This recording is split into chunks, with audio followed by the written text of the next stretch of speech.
Hello and welcome back to the IWIN series, episode 16. Now today I'm going to be talking about something that I'm quite passionate about. And the reason why I'm passionate about it is because I've faced this poor advice from a lot of business owners, a lot of entrepreneurs, a lot of people on YouTube that keep telling you to increase your price. And I don't agree with it. Now I'm going to explain exactly why and also my experience so far with increasing my price. So just for context, I'm not an idiot when it comes to this stuff. I understand the reason why a lot of people tell you to increase your price. Because first off, you'll deal with a higher caliber of individuals. And I've experienced it myself where I've sold 5k packages and that's been easier for me to sell than a £29 a month package. And I couldn't believe it. I was more experienced when I was selling the £29 a month package, and it was like I was pulling teeth. Like I was like really trying to get it over the line. I was really trying to force it. And the 5k package went through like that. Like 5k packages, 1k packages, £500 a month, like they went through much easier than like the lower ticket where it's like being £50 a month, £20 a month, whatever, right? And I know I've experienced it firsthand. Like it's definitely sometimes easier because you're dealing with more qualified people. Okay, so I'm not oblivious to that. I'm not blind to that. Another experiment that I think is worth mentioning is that some researchers got 3 bottles of wine, a cheap one, a medium one, and an expensive one, right? And they had people taste them and they say, okay, which one of these 3 tastes the best? And everyone said the cheap one's rubbish, the medium was okay, and the expensive one tastes the best, okay? Turns out they were all the 3 same wines, and it was like, okay, you just associated better taste because the price is higher. So a lot of the time, increasing your price also increases perceived value, right? And that's fine, right? I'm not against increasing price so that you have more perceived value. I'm not against increasing price so that you also have a better stream of quality customers, okay?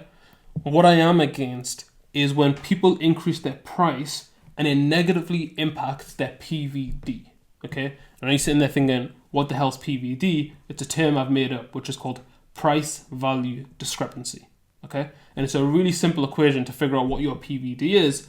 And customers have this in their mind, whether or not you realize it, all your customers have this in their mind about your product and service. So the PVD is equal to the value, okay, divided by the price. And it might even be more accurate to say the perceived value divided by the price, okay? So PVD equals perceived value divided by price. So what that means is if you have a really valuable service and it costs a lot, people think, okay, it costs a lot, but that makes sense because obviously I'm paying a lot. So in their minds, they're going to think, okay, yeah, this is worth it because, you know, it's a accurate price for what I expect to pay for this amount of value. The challenge that you often get with that is that a lot of the time, if customers feel like they're getting an okay deal, they're more likely to leave because they know that other people will probably also offer them an okay deal. It's not because they love you and they love the service that they're staying. It's just because it's an adequate deal and it'd probably be inconvenient for them to find someone else. Okay. Now, on the flip side, what a really great business does is it has a really high PVD, which means that the value that people see is really pushed up, like it's really high, and the price is a fraction of what they'd expect to pay for a service like that. Okay, so for example, if you're a lead gen agency and you're helping someone get 100k of sales and you're only charging like 10k a month, then the perception of that value is going to be so much higher. Of like, this is 100% worth it. I absolutely love this. And what happens when you have a high PVD is that you're going to sit there and think, I absolutely don't want to lose out. And then you, like the business owner, becomes the one empowered because the customer's thinking, these guys are so great, I don't want to lose this service. I don't want to lose their business. I want to make sure that I'm sticking with them. And on top of that, the kind of snowball effect that happens is that customers will stay with you for longer. They'll be more likely to buy your other stuff because they trust you so much because the first stuff that you bought was so good. And on top of that, they'll also refer you to other people more because they're like, okay, this is so good that I feel like I should tell other people about it. Okay, so this is the PVD, and you need to understand what is the PVD for the customers within my business. How do they actually perceive what I'm doing, how I'm acting, like what the value of the service is, and how does that reflect within the price? If people feel like they're getting a really good deal, That's the ideal circumstance. And this is what comes under like Alex Hormozi's offers. He says, you want to make people feel so stupid. Like you want to have an offer so good that people feel stupid to say no. Similarly, your service should be so good that people would feel stupid if they left. Okay? That's how you apply that same logic to your delivery. How do you make your service so good that people would feel stupid if they left? Right? That's how we're looking at it. And that metric of your PVD, of like value divided by price, is one of the key influences of how people actually feel. Like it's really helpful for you to understand that, because like I said, you have customers that will stay with you for longer, customers that will buy more, and customers that will refer more. Those are the three main benefits of having a high PVD.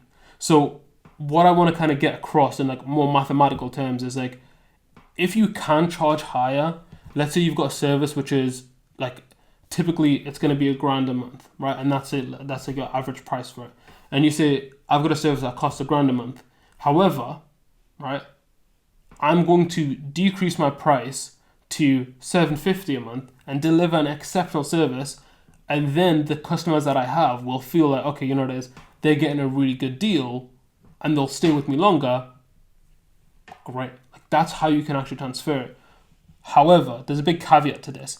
And the caveat is, if your service is worth £1,000 and you start charging $750 a month for it, okay, the customer, if they don't actually have a frame of reference, they might feel like, oh, this is just worth £750. And if I go to other places and I spend £750, I should expect this level of service, okay?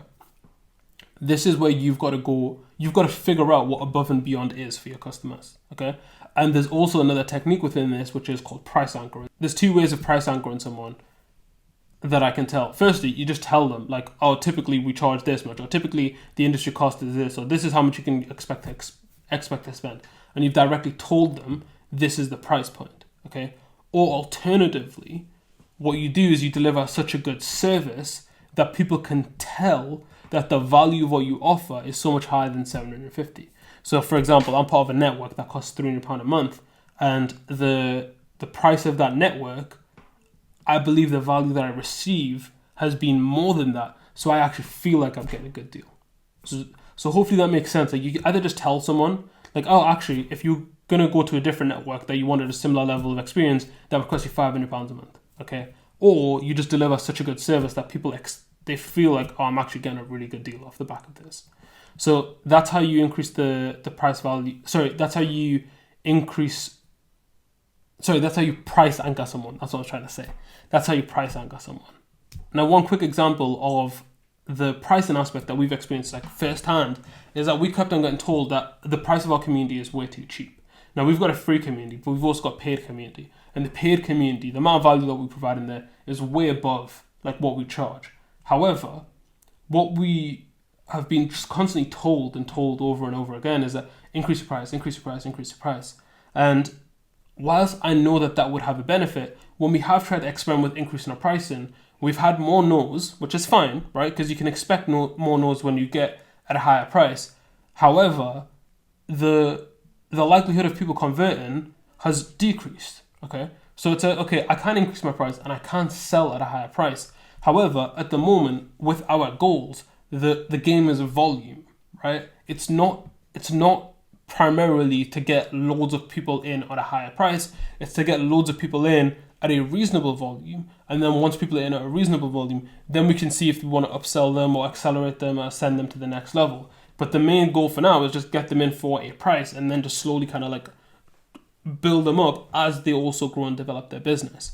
If we just keep increasing our pricing, the thing that you have to also keep in mind is that as you keep chopping and changing your pricing, you also start to change who your ICP is. Because someone that could afford your service at a cheaper price and someone that could afford it at a more expensive price, they're not going to be the same person. Their needs might be slightly different. Their ability to engage with what you do might be slightly different. Like if I try and work with someone who's just trying to start out their own first business and maybe they're also working a full-time job, that's going to be different to me trying to charge higher and more premium price for people that are in their business like full-time. Like the price will also shift in terms of it'll shift your ICP a little bit. So you've got to also account for that. And if you just keep increasing your pricing, you're going to keep shifting your ICP, which means that you're never going to settle and get really good at understanding one ICP. So this is why, again, like you can tell, I'm not all in favor for it. Although I've experienced the benefit, although I recommend it as well to some degree. Like, don't be too cheap, okay? It's a really easy way to lose a lot of money, just being too cheap. Don't do that. Don't make that mistake. But at the same time, price value discrepancy, that PVD equation, that's the indicator that you should actually use in terms of how you are going to price yourself. Okay, I hope this is useful for you guys to listen to, and I know it's contradictory to a lot of the evidence that's been put out there, or a lot of the advice that's been put out there. However, like I said, this has been sparked from a conversation that Hormozy had about he wants to see how many customers from last year are still paying you, right? Because that's what's going to lead to those three things: customers staying for longer, customers buying more from you, and customers referring more. Okay, so that's the kind of game that I'm trying to play. That's the game that I recommend you play, because your credibility is going to grow a lot more when you've got customers that stay with you for 10 years compared to having to get a new set of customer every 6 months because you keep increasing your pricing and people don't feel like they're getting a good deal out of the work that they're doing with you. So I hope this makes sense. If you've got any questions about it, definitely leave it in the comments below. If not, I will see you guys over the next few days for the next episode of the IWIN series. Make sure you subscribe and like so that you can come back to this video in the future. And like I said, if you've got any other questions, comment them down below. I'd be more than happy to help you out with them too.